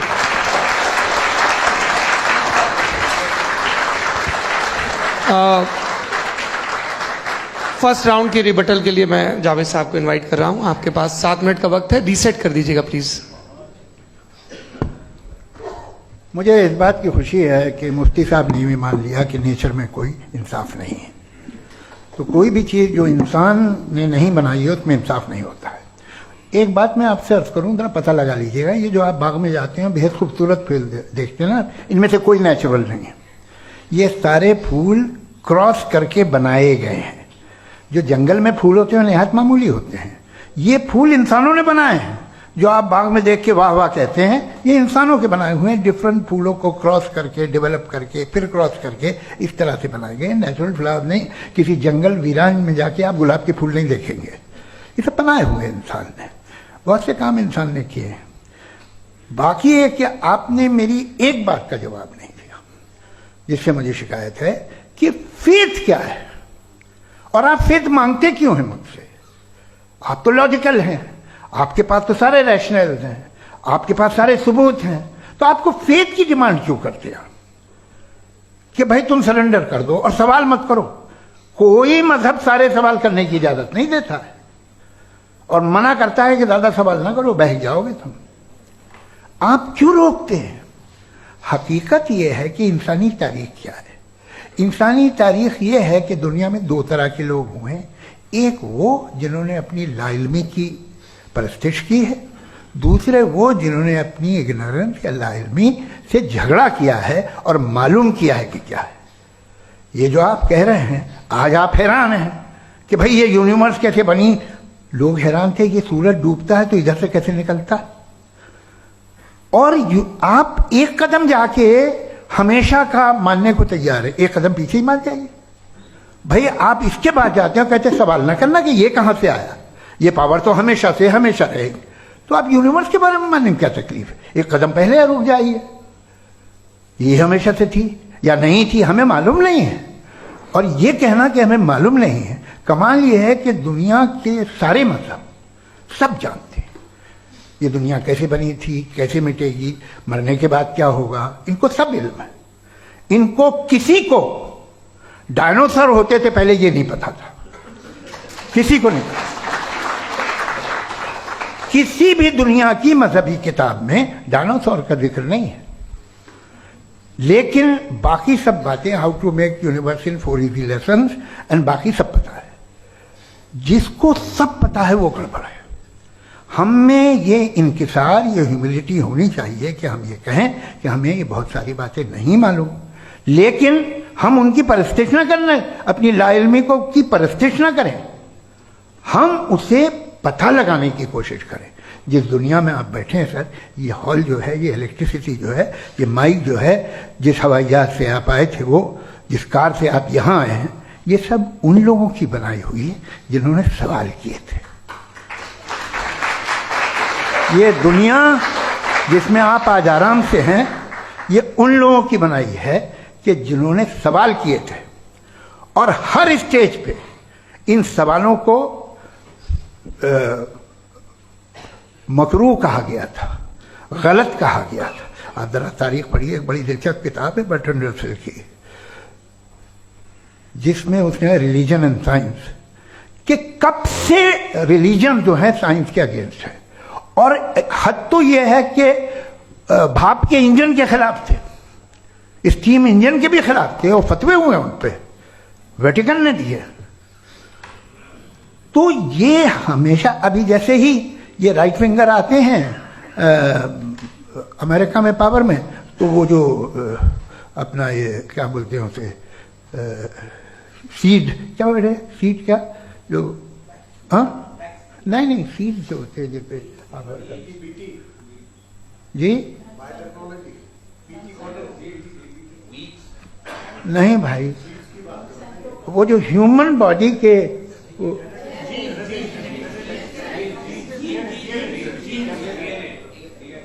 उस पर रिसर्च बंद हो जाती है, रिपब्लिकन नहीं करने देते। अरे भाई इतना डर क्या है तुम्हें? एक जमाने में बहुत नाराज थे ये सारे मजहबी लोग कि ये इंसान तो इंसान बनाने की कोशिश कर रहा है। आपको क्या तकलीफ भाई, बना ले तो बना लेने दो, ये खौफ क्या है? और ये सब आज जो आप कह रहे हैं नामुमकिन है, ये कैसे हुआ? मुझे एक किस्सा याद आता है। जब मैं 6ठी क्लास में था तो मैं मैथमेटिक्स में बहुत वीक था, तो एक टीचर रख दिया गया, उसने 1 2 3 4 5 6 7 को सिखा दिया मुझे। वो दिन मैं भूल नहीं सकता हूँ मुफ्ती साहब, जिस दिन उसने ये बताया कि 1/2 क्या होता है और 3/4 क्या होता है, मुझे ऐसा लगा कि मेरा सर बीच से फट जाएगा। ये आदमी कह रहा है कि जो दीवार के अंदर जाओ वॉक करते हुए। आज हंसता हूं मैं इस बात पे। तो आज जो बातें आपके जहन से बिल्कुल परे हैं और आप हैरान होते हो उन्हें देख के, एक वक्त आएगा कि मामूली लगेंगे, और हुआ है। आपकी इंसानी तारीख ही है। इतनी जल्दी सारे फैसले आप मत कर लीजिए, थोड़ा ये ह्यूमिलिटी रखिए कि भाई ये हमें नहीं मालूम। ये कहने में क्या है, ये यूनिवर्स कहाँ तक फैली, ये कब से है और कब तक रहेगी, हमें नहीं मालूम। आपने फैसला कर लिया कब बनी। ये आपके हिसाब से कोई 14 बिलियन ईयर बनी जो समझा जाता है। उससे पहले हजारों करोड़ों अरबों साल तक खुदा बैठा क्या कर रहा था? खामोश बैठा था, ऐसी जमाइयाँ ले रहा था। फिर उसे आइडिया आया, यार एक काम करते, वक्त अच्छा गुजर जाएगा, यूनिवर्स पर आपसे सोचिए। वो तो हमेशा से है ना, मगर यूनिवर्स हमेशा से नहीं है, ये तो बनाई गई है। और उससे पहले क्या था, इनका क्या काम था? कैसी बात है, ये बड़ा आसान है। जो बात हमें आज धीरे धीरे पता चली है, बरसों 2000 और 2500 साल पहले आपको किसी ने बता दिया कि क्या था, आप मान गए, और तब से वही मान रहे हैं जो 2500 साल पहले कहा गया था। सब कुछ बदल गया है, सॉल्व हो रही हैं चीजें। अभी साइंस बिल्कुल दावा नहीं करती, या कोई फिलोसफर ये दावा नहीं करता कि हमें सब मालूम, बल्कि वो कहता है कि हमें जितना मालूम होता है उससे ये मालूम होता है कि हमें कितना कम मालूम। तो हम अपनी जहालत से लड़ें, उसकी परस्तिश न करें। जी, टाइम है। Thank you so much. मैं तर्कों की श्रृंखला में राउंड 2 के लिए मुफ्ती साहब को आमंत्रित कर रहा हूं। आपके पास एक बार फिर से 7 मिनट का वक्त है। शुक्रिया। जनाब जावेद अख्तर साहब कई मर्तबा दोहरा रहे हैं कि फेथ का मतलब बताइए, फेथ का मतलब बताइए। मैंने बता दिया, फेथ सही भी होता है, गलत भी होता है। और आज हम फेथ पे बात नहीं कर रहे, हम ट्रूथ और डज गॉड एग्जिस्ट पे बात कर रहे हैं। क्या डज गॉड एग्जिस्ट, ये ट्रूथ यानी गॉड है या नहीं है, इसमें से दोनों ट्रूथ क्या है। अब आप उसे फेथ कह लें, बिलीफ कह लें, नॉट माई बिजनेस। उसके बाद आपने कहा कि भाई सवाल करने से मजहब रोकता है। मैं कहता हूं जो रोकता है वो रोकता होगा, मैं नहीं रोकता, बल्कि सवाल करें, सवाल करना चाहिए। सवाल कर करके तो हम आगे बढ़ते हैं, तरक्की करते हैं, और इसीलिए मैं आज यहां पे आया हूं। लेकिन सवाल सिर्फ खुदा से नहीं होगा, आपसे भी होगा। सवाल एथिज्म से भी होगा, सवाल सिर्फ मजहब से नहीं होगा, सबसे होगा। और आज मैं सवाल करूंगा और उम्मीद है कि आप जवाब देंगे। अभी तक आपने वैसे कॉन्टिंजेंसी आर्गुमेंट का कोई जवाब नहीं दिया। चलें, आपने कहा यूनिवर्स के बारे में इटर्नल क्यों नहीं बोल देते। ये चूंकि लॉजिकली पॉसिबल ही नहीं है कि यूनिवर्स इटर्नल हो। यूनिवर्स एक कॉन्टिंजेंट चीज है जो टाइम एंड स्पेस के पाबंद है, टाइम एंड स्पेस से बाउंड है। जो टाइम एंड स्पेस से बाउंड होगा वो कॉन्टिंजेंट होगा, जो कॉन्टिंजेंट होगा वो उसकी बिगिनिंग हुई होगी, जिसकी बिगिनिंग हुई होगी वो इटर्नल नहीं हो सकता। ये तो कॉमन सी बात है। आपने कहा कि किसी मजहबी किताब में डायनासोर का जिक्र नहीं है। अफसोस कि आज तक किसी मैथमेटिक्स के किताब में मुझे डायनासोर का जिक्र नहीं मिला। तो इसका मतलब मैथमेटिक्स की किताब बेकार है? नहीं, उसका वो टॉपिक नहीं है। रेवलेशन का और मजहबी किताबों का टॉपिक ये नहीं है कि आपको आके बताए साइकिल कैसे बनाते हैं, या आकर ये बताएं कि जो है डायनासोर कब था। वो तो मोरालिटी सिखाने आया है, गॉड के बारे में बताने आया, नॉन फिजिकल रियलिटी की हकीकत को सिखाने के लिए आया। रिलीजियन साइंस को रोकता है? नहीं रोकता। अगर रोकता है तो गलत करता है। रिलीजियन साइंटिज्म को रोकता है, जिसमें हमारे जावेद साहब मुब्तला है। साइंस और साइंटिज्म में फर्क है। साइंटिज्म यह है कि आप समझें कि साइंस और साइंटिफिक मेथोडोलॉजी ये नॉलेज को हासिल करने का वाहिद सोर्स ऑफ नॉलेज है। यह है साइंटिज्म। हम इसे रिजेक्ट करते हैं। हम साइंस को तो तरक्की करते हैं। भाई आप हमारी पूरी तारीख कर लें, पढ़ लें तो आपको पता चल जाएगा। बहरहाल ये अलग टॉपिक है। उसके बाद इन्होंने एक लफ्ज कहा, वेटिकन ने फतवा दिया। वेटिकन का फतवे से कोई ताल्लुक नहीं है, दोनों कॉन्ट्राडिक्टरी अल्फाज हैं। उसके बाद उन्होंने कहा कि भाई हमें नहीं मालूम। अगर नहीं मालूम तो क्लियरली कह देना कि नहीं मालूम है, इसमें क्या हरज है। तो वही तो मैं कह रहा हूं ना कि आप कह दें कि नहीं मालूम, लेकिन क्लेम क्यों कर रहे हैं कि गॉड एग्जिस्ट नहीं कर रहा है।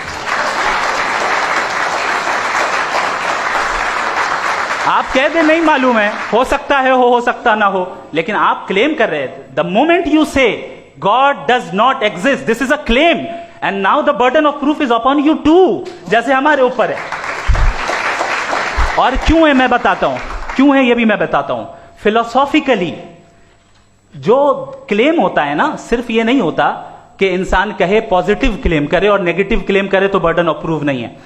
आप मिसाल के तौर पे मैं कहूं कि फुला उस कमरे में कोई नहीं है, मैंने एक नॉलेज का क्लेम किया है। उस कमरे में कोई नहीं है, मैंने एक नॉलेज का क्लेम किया। या तो मैं कहूं मुझे नहीं पता, हो भी सकता है नहीं भी हो सकता है, this is not a claim. लेकिन जब मैं कह रहा हूं कि वहां कोई नहीं है, या मैं कह रहा हूं वहां कोई है, दोनों क्लेम है और दोनों के ऊपर बर्डन ऑफ प्रूफ है। हमारे ऊपर भी बर्डन ऑफ प्रूफ है। मैंने कंटिजेंसी आर्ग्यूमेंट दिया, इसे तोड़कर दिखाइए। आखिरी चीज, इन्होंने कहा कि खुदा दुनिया बनाने से पहले 150 साल पहले या करोड़ों साल पहले क्या कर रहा था। अरे हजरत, चलें, बहरहाल मैं जवाब दे देता हूं। आप हमारे रिस्पेक्टेड पर्सनालिटी हैं, अगर आप नहीं होते तो मैं ऐसे एंटरटेन ही नहीं करता। टाइम, ये 100 साल पहले या 100 साल बाद, पहले बाद में अभी, ये वो अल्फाज हैं जिनका ताल्लुक टाइम से है। टाइम शुरू ही हुआ है यूनिवर्स की बिगिनिंग के बाद, तो उसके पहले खुदा क्या कर रहा था, सवाल इलॉजिकल है, ये फेलेसी है। यानी आप ये कह रहे हैं कि यूनिवर्स के बनने से पहले खुदा क्या कर रहा था। टाइम के बनने से पहले, पहले का ताल्लुक टाइम से, टाइम उस वक्त था ही नहीं, तो ये सवाल ही इनवैलिड है खुदा के ताल्लुक से। दूसरी चीज, आर्ग्यूमेंट ऑफ कंटिजेंसी जो मैंने आपके सामने पेश की है, आपने बार बार ये प्रूफ किया और ये कह रहे हैं कि गॉड ऑफ गैप्स। देखिए, पहले नहीं मालूम था, साइंस ने कर दिया। सिंपल की मिसाल से मैं समझा देता हूं। जिस गैप्स की आप बात कर रहे हैं ना, साइंस उन गैप्स को जिन चीज के जरिए भी प्रूव करेगा वो कॉन्टिंजेंट ही होगा, अब चाहे वो फोर्स हो, मैटर हो या एनर्जी हो। लिहाजा सवाल हमारा उस वक्त भी वैलिड होगा जब तक कि आप नेसेसरी बीइंग पे ना आ जाएं, और इन्फिनिट रिगरेस पॉसिबल नहीं है of causes in practical world, तो जाहिर है कहीं रुकना पड़ेगा, जहां रुकेंगे वही खुदा है। दूसरी चीज, आपने ये गा क्या कह रहा था मैं, किस पॉइंट को? What? Oh no, after that, just now. हाँ, जहां रुकेंगे वही खुदा है। बहरहाल, तो टाइम का जिक्र हो गया, गॉड ऑफ गैप, सॉरी, या इसकी एक मिसाल आप ले लें। एक कार है, एक साहब ने देखा कि भाई कार जो है उसके व्हील्स कितने अच्छे लगे हुए हैं, सही जगह पे, स्टीयरिंग जो है कितने अच्छे जगह पे लगी हुई, और सीट्स कितने वेल डिजाइंड है, कितनी प्रिसाइजली ये कार काम कर रही है, तो जरूर कोई ना कोई इसे क्रिएट किया है, किसी ने क्रिएट किया है। अब जावेद साहब आए और कह रहे जनाब बोनेट खोलिए, इसमें इंजन है, इंजन इस कार को चला रहा है, hence prove no one has created the car. This is illogical, this is irrational. आपने इंजन के जरिए उस गैप को तो साबित किया, लेकिन क्या उससे कार की जो क्रिएशन है और उसका जो क्रिएटर है ये इम्पॉसिबल हो जाए, ऐसा पॉसिबल है? उसका सवाल खत्म हो जाए, ऐसा पॉसिबल है? नहीं। आपने गैप्स को फिल करके, कॉन्टिंजेंट चीजों से गैप्स को फिल करके हमारे ऑब्जर्वेशन को और ब्रॉड कर दिया। अब हमें और पता चल गया कि ये जो कार है इसका सिस्टम कितना ज्यादा कॉम्प्लेक्स है। पहले कम समझते थे, अब कॉम्प्लेक्सिटी और ज्यादा वाजे हो गई। अब हमें समझ में आ रहा है कि हमारी सर्टेनिटी और बढ़ गई कि जरूर इस कार को किसी ना किसी ने बनाया। यही मामला यूनिवर्स का है। साइंस हमेशा फिजिकल वर्ल्ड की चीजों को ही फिल करती जाएगी और फिजिकल चीजों से ही करती जाएगी, चूंकि एम्पेरिकल एविडेंस का ताल्लुक फिजिकल वर्ल्ड से है। आप साइंस के जरिए मेटाफिजिकल रियलिटी को कभी साबित नहीं कर सकते। ये रॉन्ग टूल का इस्तेमाल करना है। ये वही काम है कि आप मेटल डिटेक्टर से प्लास्टिक डिटेक्टर करने चलें, जो कि जाहिर है सही नहीं है। Thank you.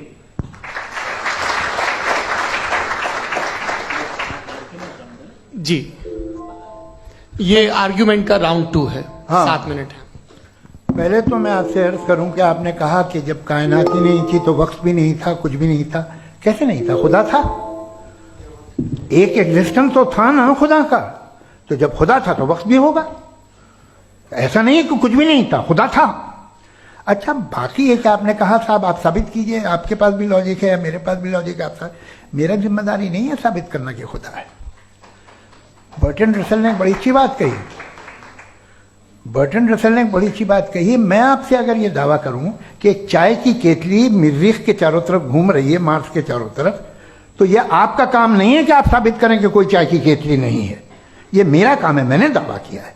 ये दावा तो मजहबी लोग करते हैं कि खुदा है। मैं क्यों साबित करूं कि नहीं है? जब तक आप मुझे कन्विंस नहीं कर देंगे मैं नहीं मानूंगा। आपकी जिम्मेदारी है, मेरी जिम्मेदारी नहीं है। दोयम ये कि ये जो आप कह रहे हैं जो गैप्स हैं, ये गैप जब जब किसी मजहब को चैलेंज करते हैं, जब ऐसा कोई बात आती है तो हंगामा हो जाता है कि जब वो चैलेंज करें किसी फेथ को। ये तमाम साइंस जो है इसे मुख्तलिफ जगहों पे मुख्तलिफ वक्तों में मजहब ने रोकने की कोशिश की है। ये किताब है religion and science, Bertrand Russell की, पढ़िएगा, अच्छी लगेगी आपको। तारीख ही है साइंस, मजहब की साइंस से उसका यही रिश्ता है। अच्छा, अब ये हम सोचें कि बहरहाल ये वजूद जो है मजहब और ये बिलीव इन गॉड इंसान को बेहतर बना देता है। तो एक काम कीजिए, हिंदुस्तान वर्ल्ड का नक्शा लीजिए और मार्क कीजिए कि रिलीजन कहाँ कहाँ ज़्यादा है, कहाँ कहाँ, चाहे वो लैटिन अमेरिका हो या मिडल ईस्ट हो या फार ईस्ट हो या हिंदुस्तान के वो इलाके जहाँ मजहबियत ज़्यादा है। रख दीजिए नक्शा अलग। अब दूसरा नक्शा कि कहाँ कहाँ नाइंसाफ़ी, रिप्रेशन, औरतों के हुकूक की पामाली, जुल्म, डिक्टेटरशिप कहाँ है, नक्शा एक ही होगा। तो आप मुझे बताएं कि जो इसका तरकीब इस्तेमाल क्या है। खुदा का तरकीब इस्तेमाल तो बताइए। आप छोटी सी दवा सड़क पे बेचते हैं, उसकी भी तरकीब इस्तेमाल बताते हैं। इसके इस्तेमाल से तो फायदे नहीं हुआ किसी को। जो सारे के सारे खराब मुल्क हैं, खराब समाज है, वो सारे जुल्म खुदा के नाम पे करते हैं। वो गलत करते हैं, सही करते हैं, मुझे क्या लेना देना उससे। इस्तेमाल से मालूम होता ना। एक विस्की की बोतल कभी शायद देखी हो आपने, लाल रंग की होती है, उस पर रोशनी और छपड़ा इंतहाई खूबसूरत लगती है, क्या बिगाड़ रही है किसी का? उसका इस्तेमाल गलत है, इसलिए आप उसे नापसंद करते हैं। इसका इस्तेमाल गलत है, इस तसव्वुर का इस्तेमाल ही गलत है और हमेशा से गलत हुआ है। आप देख लीजिए, इंसानी तारीख देख लीजिए, आज देख लीजिए, हिंदुस्तान देखिए, दुनिया देख लीजिए क्या हो रहा है। इसे कैसे इस्तेमाल कर रहे हैं? फेथ वाले लोग क्या फेयर हैं, जस्ट हैं, जो अपने खुदाओं पे यकीन रखते हैं? वो किस तरह के लोग हैं? वो लोगों को इंसाफ देते हैं, वो बेहतर इंसान बने। तो इस दवा का फायदा क्या है? चलो बहुत फायदा हो रहा तो मैं इस्तेमाल कर लूंगा, मुझे तो इस दवा का कोई फायदा दिखता ही नहीं। मुझे तो ऐसा लगता, मैं एक और बात बताऊं, अगर कोई आदमी मजहबी है और अच्छा आदमी है तो मैं उसकी बहुत इज्जत करता हूं, इसलिए कि मेरा ख्याल है मजहबी आदमी का अच्छा होना मुझसे अच्छा होने से ज्यादा मुश्किल है। भाई हर चीज की एक लिमिट है, आप इतना भाग सकते हैं, इतना नहीं भाग सकते, इतना वजन उठा सकते, इतना नहीं उठा सकते, इतना दूर देख सकते हैं, इतना दूर नहीं देख सकते। उसी तरह कॉमन सेंस कहता है कि आप में नेकी का भी एक कोटा होगा। अब आप अगर सुबह जाते हैं अपनी इबादत गाह और इबादत करते हैं, तो बाहर निकलते हैं तो आप तो यही महसूस करते हैं कि आपने एक बहुत अच्छा काम किया, आपकी नेकी का एक बहुत बड़ा कोटा खर्च हो गया जिससे किसी का कोई फायदा नहीं।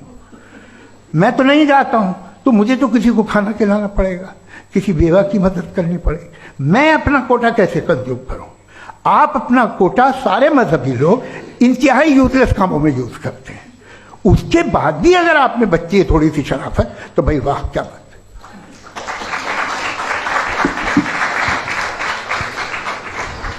है। एक तो मुझे ये बात बहुत अच्छी लग रही है कि दोनों ही विद्वान समय को मानते हैं और बहुत समय से अपनी दलीलें और बाज दफा समय से पहले अपनी तकरीरें पूरी करके अपनी अपनी कुर्सी पर बैठ रहे हैं।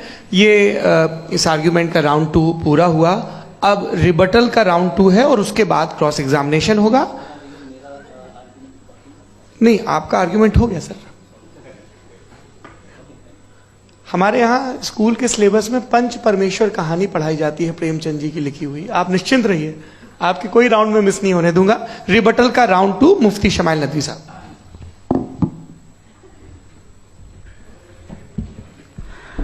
असल में जो हकीकी प्रॉब्लम है, असल प्रॉब्लम है वो ये है कि जावेद साहब के पास कॉन्सेप्ट ऑफ गॉड क्लियर नहीं है। इन्होंने कहा कि कायनात से पहले खुदा तो था, तब भी तो टाइम होगा। ये टाइम कायनात का हिस्सा है। हम खुदा, उस खुदा को मानते हैं, नेसेसरी बीइंग का टाइमलेस होना जरूरी है, चूंकि वो टाइम का क्रिएटर है। जब उसने टाइम को क्रिएट किया तो वो खुद टाइम पे कैसे होगा? उसने जब स्पेस को क्रिएट किया तो खुद स्पेस में कैसे होगा? अगर वो टाइम एंड स्पेस को पहले से ही उसका पाबंद है तो फिर किस चीज को उसने क्रिएट किया? लिहाजा ये सवाल गलत है कि खुदा था तो टाइम होगा। बिल्कुल नहीं, टाइम के पाबंद हम हैं, खुदा नहीं है। हम फिजिकल वर्ल्ड से ताल्लुक रखते हैं, वो मेटाफिजिकल रियलिटी है। दूसरी चीज इन्होंने मिसाल दी कि चाय की केतली हवा में घूम रही होगी, और पता नहीं शायद वो बर्टन रसल का उन्होंने हवाला दिया। बहरहाल यही प्रॉब्लम है। प्रॉब्लम यही है कि हम चीजों के दरमियान डिफरेंशिएट नहीं कर पाते। ये जो आपने मिसाल दी ये इमेजिनेशन है, और मैं जो साबित कर रहा हूं वो लॉजिकल नेसेसिटी है। आप इमेजिन करने आए तो कुछ भी करें, जुपिटर में पिंक एलिफेंट होगा, यूनिकॉर्न होगा, करें, उससे कायनात पे क्या फर्क पड़ता है? उससे आप लॉजिकल नेसेसिटी साबित नहीं कर सकते। मैं तो उस प्राइम कॉज की बात कर रहा हूं, उस नेसेसरी बीइंग की बात कर रहा हूं जिसके बगैर इस कायनात का एग्जिस्टेंस मुमकिन नहीं है। दूसरी चीज, मजहब को साइंस चैलेंज करती है वगैरह वगैरह, ये हमारा टॉपिक ही नहीं है। मैं इस पे बात करूंगा तो फिर मेरा वक्त चला जाएगा। मजहब के ऊपर चूंकि हमारी डिस्कशन नहीं है, साइंस को मजहब और बिलखुसूस मैं और हमारा वर्ल्ड व्यू कम अज कम साइंस को पीछे नहीं करता है, साइंटिज्म की मजम्मत करता है। इसकी वजाहत मैंने पहले कर दी। दूसरी चीज इन्होंने कहा वर्ल्ड का नक्शा लीजिए, वर्ल्ड मैप लीजिए, 2 अलग अलग जगह की। हजरत मैंने ये होमवर्क किया था और मैंने मिडिल ईस्ट का एक नक्शा लिया और यूरोप का एक नक्शा लिया। ये मजहबी इलाका और ये लिबरल और एथीस्ट इलाका। मुझे पता चला कि सबसे ज्यादा रेप केसेस जो हैं वहां पर है।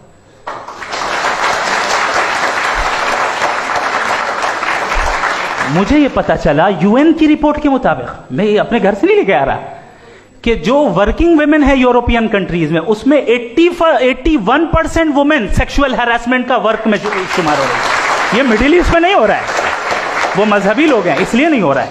दूसरी चीज, आपने ये कहा कि मजहबी आदमी का अच्छा होना हमारे अच्छे होने से बहुत मुश्किल है, बहुत मुश्किल है। तो इसका मतलब यह है कि गॉड के अलावा आपके पास अच्छे और बुरे का कोई स्टैंडर्ड है।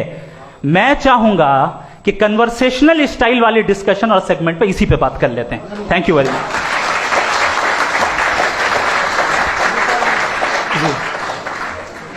ये रिबटल का राउंड 2 है, आपके पास 5 मिनट का वक्त है और इसके बाद क्रॉस एग्जामिनेशन शुरू करेंगे। आप चाहें तो जो इन्होंने सवाल पूछे उनके जवाब आप रिबटल में भी दे सकते हैं। जी जी, देखिए पहले तो ये बात कि ये मिसाल गलत नहीं है, गलत है। इन्होंने पहले ही हमको डिसार्म कर दिया, कह लिया अकल से मामला सॉल्व नहीं हो सकता, लॉजिक से आप पहुंच नहीं सकते। ये एक मेटाफिजिकल चीज़ है। मेटाफिजिकल अजीब सा लफ्ज़ है, ठीक से किसी को माने नहीं मालूम इसके, तो ऐसा लगता है कुछ बड़ी चीज़ है। अरे भाई क्या होता है मेटाफिजिकल, बताओ, खड़ी हो। ये एक लफ्ज़ है जो कहीं भी इस्तेमाल हो जाता है। जब आप एक बात कर रहे हैं और आप मुझसे बहस कर रहे हैं तो मुझे मेटाफिजिकल मत बताइए, आप लॉजिकली मुझे प्रूव किए। और अगर लॉजिकली आप नहीं बात करते साहब ये मेटाफिजिकल है, तो फिर हम आप बात क्या कर रहे हैं? मेरा आपका किस ज़बान में कॉन्वर्सेशन होगा? और ये कहना कि वक्त पहले नहीं था, तो फिर क्यों कहते हैं ये हमेशा से और हमेशा रहेगा? हमेशा वक्त है, तो आप कैसे कहते हैं वो हमेशा से है और हमेशा रहेगा? हमेशा का मतलब है कोई वक्त, अगर वक्त ही नहीं है तो हमेशा कैसे? बाहर वो रहेगा। अब मैं ये देखता हूं, आपने कहा ना कि वहां रेप ज्यादा होते हैं, तो हम एक बात देखते हैं, ये दुनिया जिस पे वो कादर मुतलक है, जिसकी मर्जी के बगैर पत्ता भी नहीं हिलता, ओमनीपोटेंट है, ये दुनिया चल कैसे रही है? और इस दुनिया का हाल क्या है?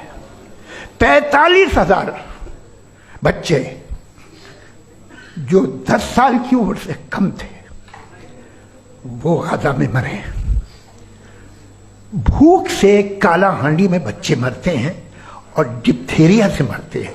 डिप्थेरिया अजीब मर्ज है, गले में जाली बनना शुरू होती है, बच्चा नीला हो जाता है, गरीब का बच्चा, इसलिए कि उपास इलाज नहीं। ये कादर मुतलक है, जो चाहे कर दे।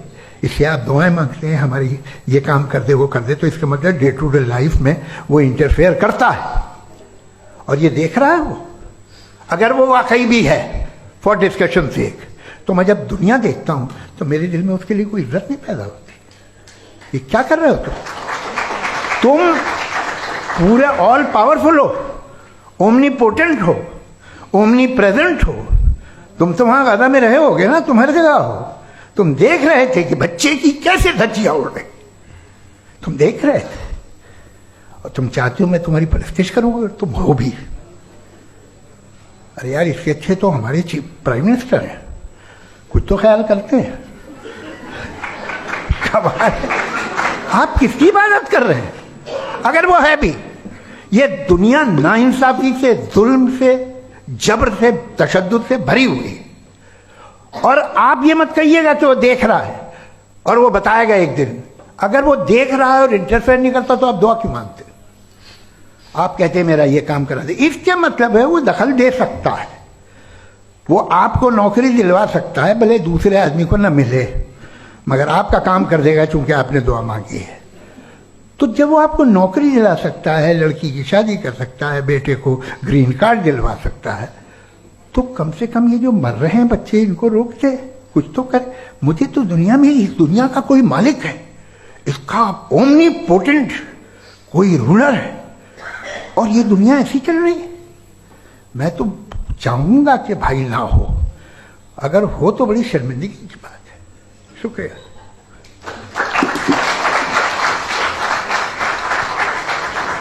देवियों और सज्जनों, इस बहस के 2 राउंड और 2 रिबटल पूरे हो चुके हैं। अब सबसे जरूरी और सबसे मुश्किल राउंड शुरू हो रहा है, क्रॉस एग्जामिनेशन का। अब इन विद्वानों की सज्जनता की एक परख भी होगी और वक्त हमने 16 मिनट का तय किया है। पहला सवाल आप पूछना चाहेंगे? जी बिल्कुल। पहले बोले भी आप माइक ले लीजिएगा हाथ में।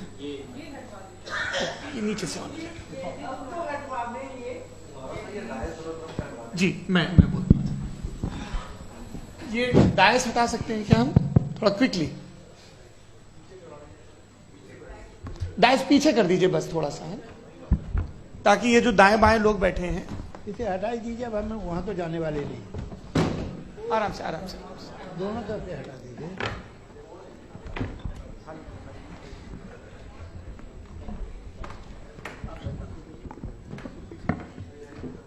इस बीच आप लोग भी अपने अपने सवाल तैयार कर लें।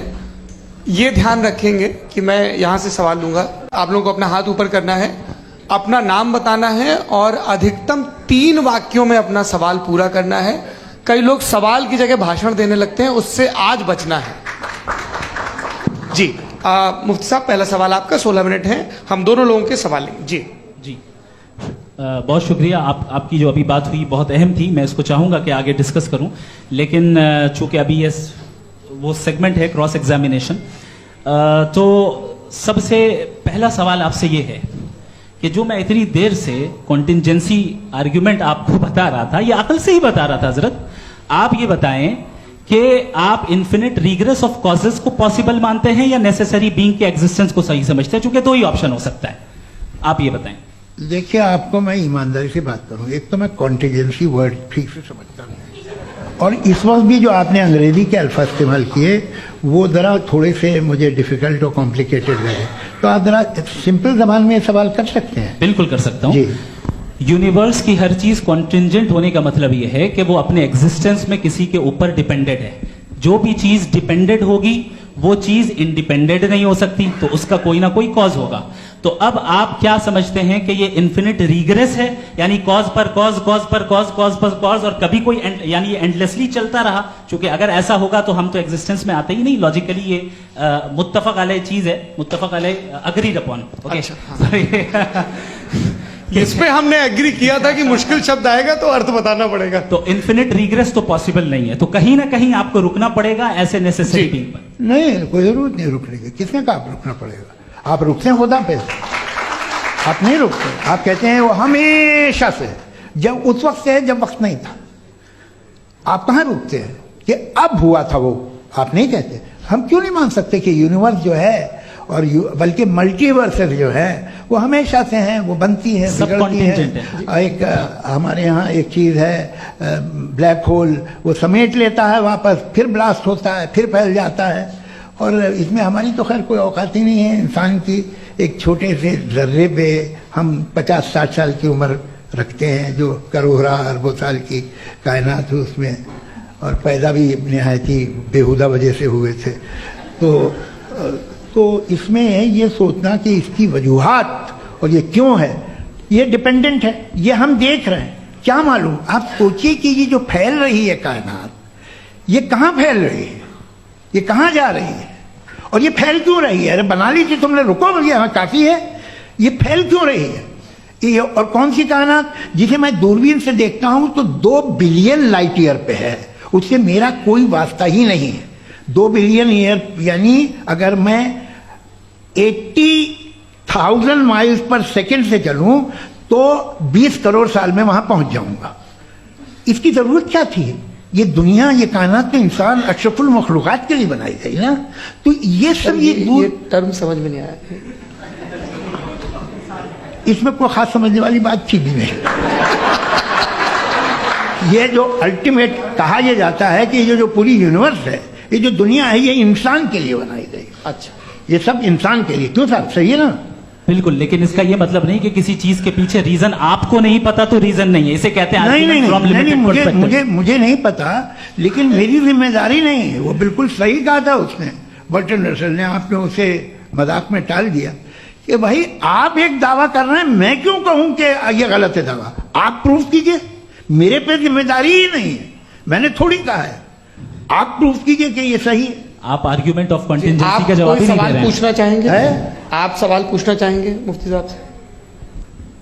क्योंकि ये क्रॉस एग्जामिनेशन का दौर है। आप जैसे पहले बोल रहे थे फेथ को लेके कुछ, मैं ये पूछना चाहूंगा कि खुदा ने जो भी रेवल्यूशन किए हैं, एक मजहब के लिए बहुत से मजहबों में किए हैं, अलग अलग रेवल्यूशन है।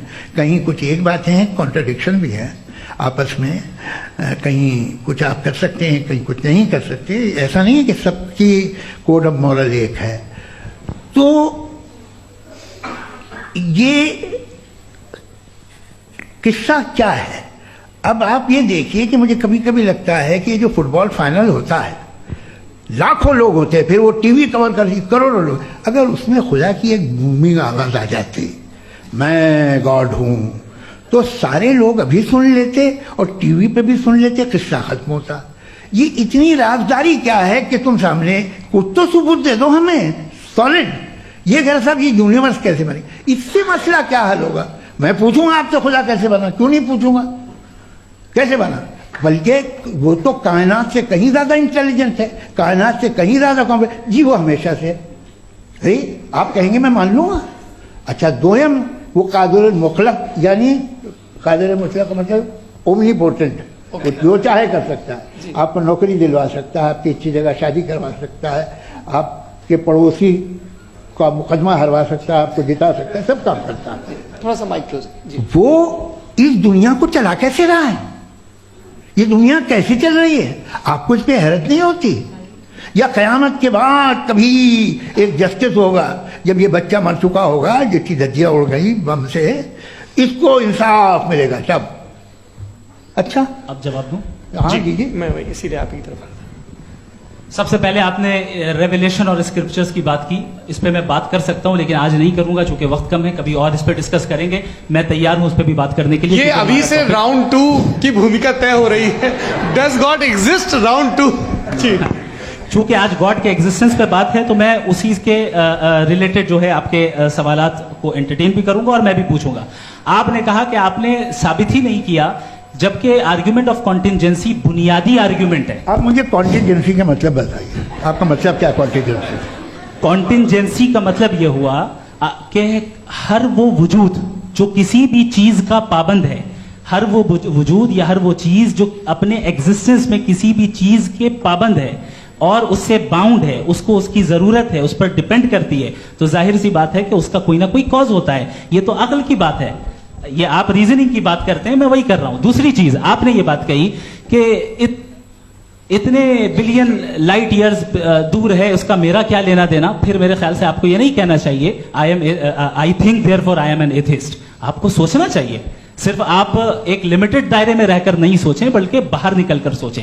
आपने तीसरा सवाल किया, आपने 2-3 सवाल एक साथ। ऐसी बात है ना कि ये कुछ लोगों को इतराज हो जाएगा आप पे कि आप कुछ भी सोचें, ये इजाजत आपको है नहीं, मुझे है।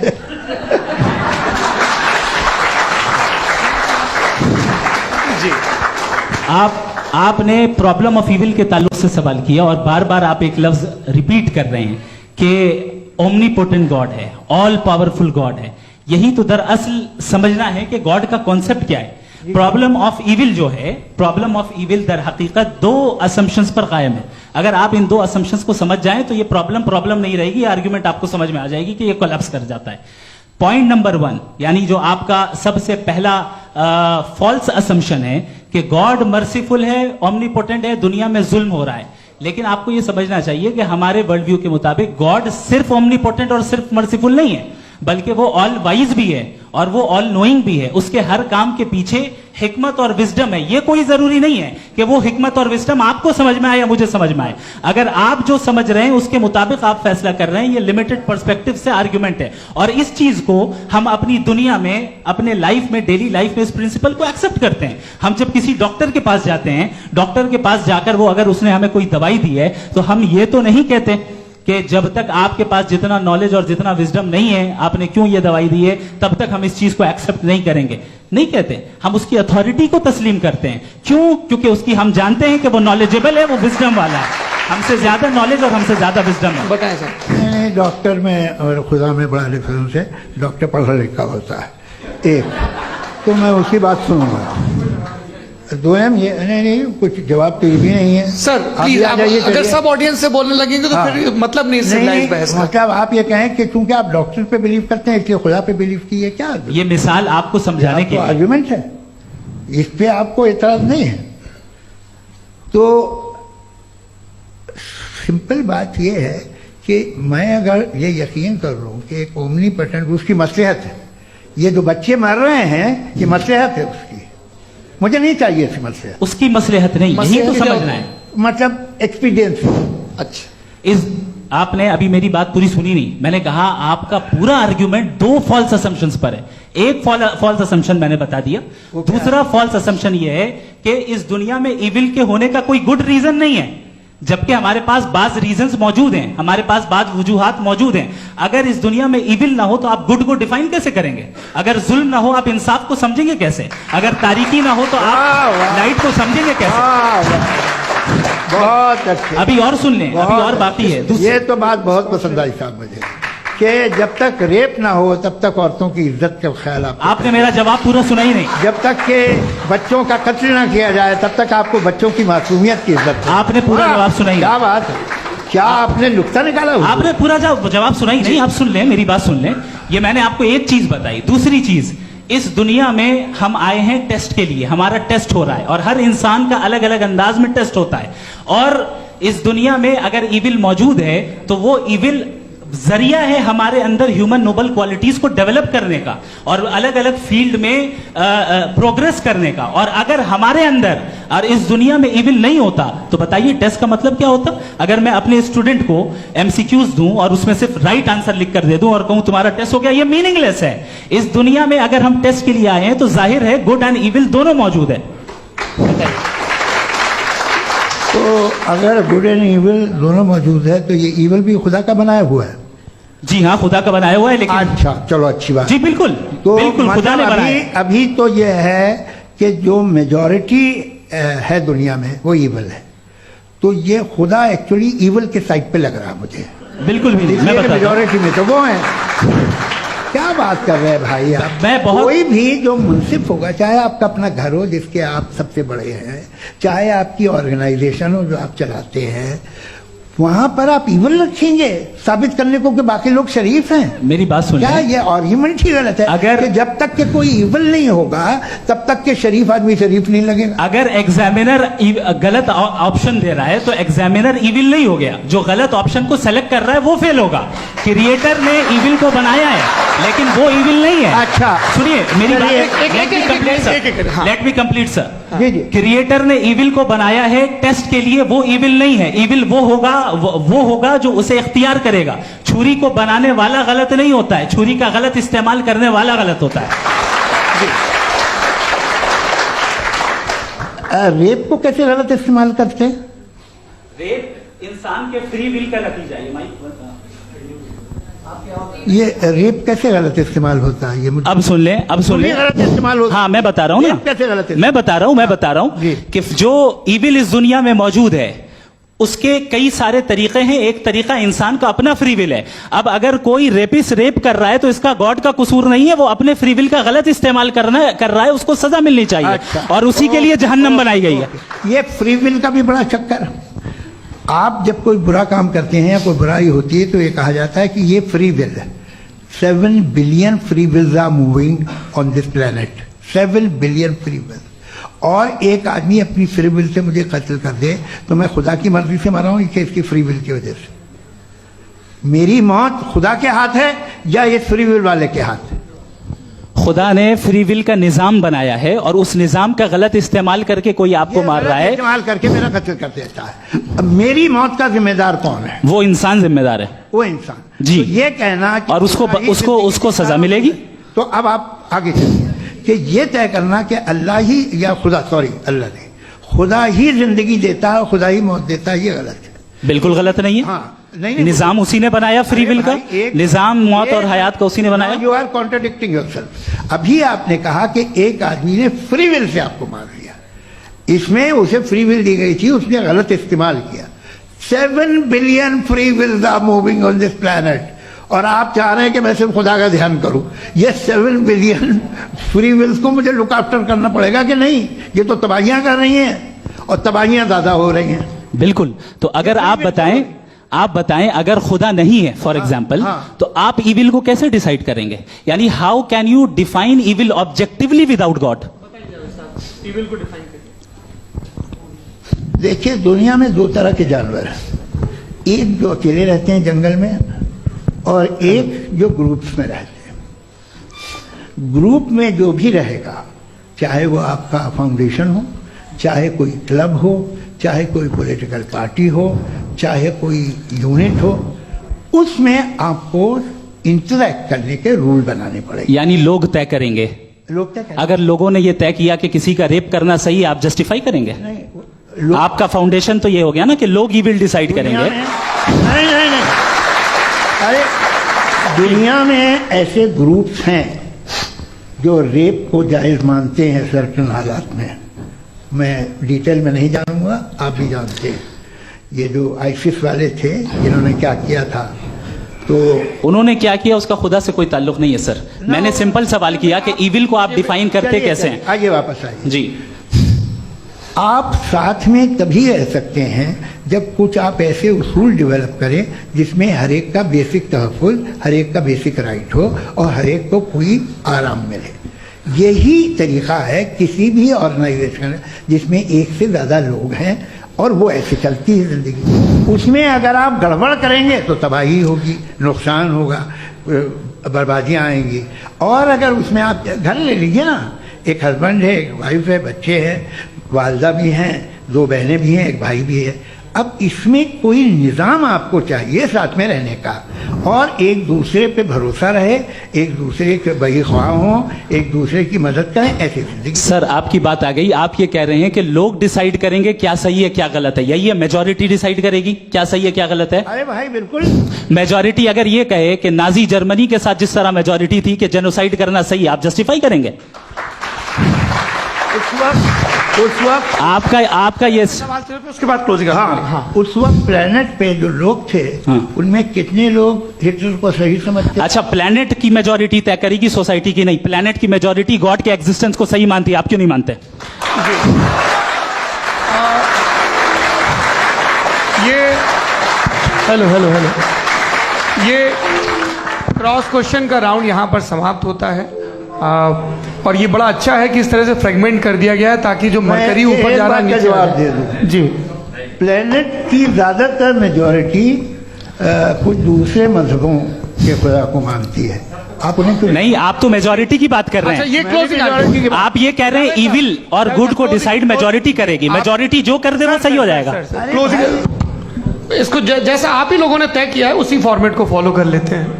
हाँ भाई, मैंने तो भले लोगों पे एतबार किया और तब मॉडरेशन तय किया। जी, आपके पास 5 मिनट का वक्त है, क्लोजिंग आर्ग्यूमेंट है, उसके बाद हम ऑडियंस से क्वेश्चन आंसर लेंगे जावेद साहब की क्लोजिंग आर्ग्यूमेंट के बाद। ओके, बहुत शुक्रिया जी। हमारा जो टॉपिक है डज गॉड एग्जिस्ट, मैं इस पे इतने एकेडमिक तैयारी करके आया था। मुझे था कि मैंने सोचा था कि कई सारे मैं आर्ग्यूमेंट्स दूंगा, लेकिन वक्त की भी किल्लत और जावेद साहब बार बार इधर उधर चले जा रहे थे तो उसको भी थोड़ा एंटरटेन करना पड़ गया। डज गॉड एग्जिस्ट पे मैं एक ही आर्ग्यूमेंट दे पाया। आर्ग्यूमेंट्स बहुत हैं और डेफिनेटिव आर्ग्यूमेंट्स हैं, और मेरे आर्ग्यूमेंट को किसी एक राउंड में भी इन्होंने एंटरटेन नहीं किया और रेफ्यूट नहीं किया। एक राउंड में भी नहीं, एक राउंड में भी नहीं। और ना ही अभी आपका क्लोजिंग आर्ग्यूमेंट आएगा, नहीं, वो बता देना। Argument of contingency sir. अरे मैं आपसे कई बार कह चुका हूँ कंटीजेंसी का मतलब। अब मैं कैसे समझाऊं आपको? आपस में हाँ, आप और कितने आसानी से समझाऊं मैं? मुझे तो नहीं समझ में आ रहा है। आप अपनी आर्ग्यूमेंट ऑफ कंटीजेंसी उर्दू में बोल सकते हैं। हाँ, आप अपनी बात पूरी कर ले जी, आखिरी 4 मिनट। दूसरी चीज, just a minute please ma'am, can I talk? दूसरी चीज ये है कि आपने एक तो इसका जवाब नहीं दिया, दूसरा आपने गॉड के ना होने पर कोई डेफिनेटिव आर्ग्यूमेंट नहीं दिया, सिर्फ मजहब पे बात कर रहे हैं आप। मजहब तो आज हमारा टॉपिक ही नहीं था। आज तो हमारा टॉपिक हो, आप मजहब से ले लेकर आईएस तक चले गए। भाई हमारा क्या ताल्लुक है उससे? We condemn them. और उसका गॉड से क्या ताल्लुक है? अगर कोई गलत काम कर रहा है, किसी ने किसी को कत्ल किया, किसी ने किसी का रेप किया, उसको सजा मिलनी चाहिए। और आपके पास कोई भी rational strong foundation of morality नहीं है। आपने कहा कि मेजॉरिटी तय करेगी सोसाइटी की, वो सही होगा। मैंने कहा हिटलर को फिर आप सही कहेंगे? नहीं, प्लैनेट की सोसाइटी की मेजॉरिटी तय करेगी। तो प्लैनेट की मेजॉरिटी गॉड के एग्जिस्टेंस को मानती है, आप कह रहे हैं ये रिलीजियस है। तो यानी आपके पास कोई स्ट्रॉन्ग फाउंडेशन नहीं है ऑब्जेक्टिव मोरालिटी का। ऑब्जेक्टिव मोरालिटी का अगर कोई फाउंडेशन है तो वो सिर्फ गॉड है, गॉड है, गॉड है। थैंक जी। ये मुफ्ती शमाइल नदवी साहब का क्लोजिंग आर्ग्यूमेंट था। अब हमारे पास जी, मैं जी ये बड़ा अच्छा है कि दोनों लोगों को मॉडरेटर से शिकायत भी और बोल रहे भाई हमारी शाबाशी भी तो करते चलो। अब मेरी बात जी आपके पास जावेद अख्तर साहब 5 मिनट का वक्त है, ये आपका क्लोजिंग आर्ग्यूमेंट है, टाइम रीसेट कर दें जी। देखिए, बहुत सारी बातें हैं। गॉड का डेफिनेशन दुनिया के किसी भी रिलीजन में है कि वो ओमनीपोटेंट है, ओमनीप्रेजेंट है, he is just, he is kind, he loves you and so on. मैं जब दुनिया देखता हूँ तो मुझे कोई ऐसा सुप्रीम पावर यहाँ दिखाई नहीं देती है जो इंसान की बहबूदी के लिए कुछ कर रही हो, कमज़ोर को बचा रही हो, मदद कर रही हो, जालिम को पीछे हटा रही हो। मैं नहीं देखा, तारीख में नहीं। एक तो अगर है और ये देख रहा है तमाशा, तो उसका होना न होना बराबर है। दोयम ये कि ये जो है, जब आप ये कहते हैं कि कायनात जिसकी कंटीजेंसी है, मैं देखिए वो लफ्ज़ इस्तेमाल किया मैं, तो ये कैसे हो सकती है भाई? और फौरन आप सरेंडर कर देते हैं कि जाहिर है कि इसका बनाने वाला तो इससे 10,000 गुना था, तो कॉम्प्लिकेटेड होगा। उस पर आपके होने पे कोई इतराज नहीं है। उसे वो टाइमलेस है, वो पहले से था, टाइम तो बहुत बाद में आया। ये सब आप मानने को तैयार है जिसका आपके पास कोई सबूत नहीं, आपके पास कोई रीजन नहीं है। आपकी तारीख क्या है मजहबों की, बिलीफ की, जो खुदाओं का बिलीफ है, ये कॉन्स्टेंटली गलत साबित होता रहा है। मतलब आप कहें कि अरिस्टोटल के ज़माने में तो सब जाहिल थे, वो भी इतने ही यकीन से खुदा पे यकीन रखते थे, जो अब नहीं रहा। ये भी नहीं रहेगा, आप लिख लीजिए। और इसके आसार आपको दुनिया में दिखाई देना शुरू हो चुके हैं। ये बहस क्या आज से 100 साल पहले इस तरह हो सकती थी? यहाँ तक तो आपको हम ले आए हैं। तो सर अरे इनको मदद की जरूरत नहीं भाई, ये सेल्फ सफिशिएंट आदमी है, आप क्यों इनकी मदद कर रहे हैं? Sir please. तो ये जो है तमाम बातें अपनी जगह हैं। ये एक पैकेज है। आप अकेले, कोई आदमी ऐसा नहीं जो सिर्फ गॉड को मानता, उसके साथ बहुत पैराफर्नेलिया आता है, अलग अलग पैराफर्नेलिया आते हैं। They are only, they have always created chaos in the society. मैं तो आपको सीधा ऑफर देता हूँ कि दुनिया में 10 इम्पॉर्टेंट बिलीव्स हैं। आप एक मानते हैं, 9 नहीं मानते। 9 में आप एथियस्ट हैं, 9 को आप बिल्कुल रीजनेबली मेरी तरह देखते हैं।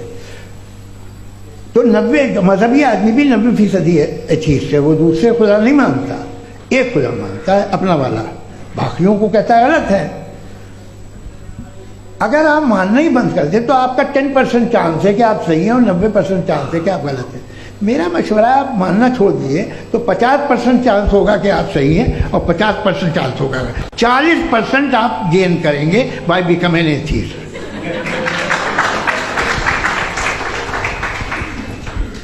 ये एक फरसूदा ख्याल है, ये ख़त्म हो रहा है। हो सकता है मेरी ज़िंदगी में ना हो, लेकिन ये हो जाएगा। जो बातें ये इनको आप मेटाफिजिकल, ये वो ऐसे रिस्पेक्टेबल टर्म दे दिए, ये तो उन लोग के हैं जिन्हें ना फिजिक्स मालूम थी ना मेटा मालूम था, ये उन्होंने आपको दिए हैं। जी बहुत शुक्रिया आप दोनों लोगों का। और अब इस बातचीत का आखिरी राउंड शुरू होगा, डज गॉड एग्जिस्ट की ये बहस मुफ्ती शमाइल नदवी और जावेद अख्तर साहब के बीच। आप लोग अपने अपने हाथ ऊपर करेंगे, मैं यहाँ से तय करूँगा। और माइक हमारे पास है क्या? एक ही माइक है ऑडियंस के लिए? 2 माइक है, एक इस तरफ एक इस तरफ, ठीक है। तो जी सबसे पहले हमारी सहयोगी है मारिया शकील जी, पूछिए सवाल। थोड़ा सा रुकेंगे ताकि कैमरे का फ्रेम आप पर आ जाए, आपकी तो प्रैक्टिस है टीवी की। जी नदवी साहब,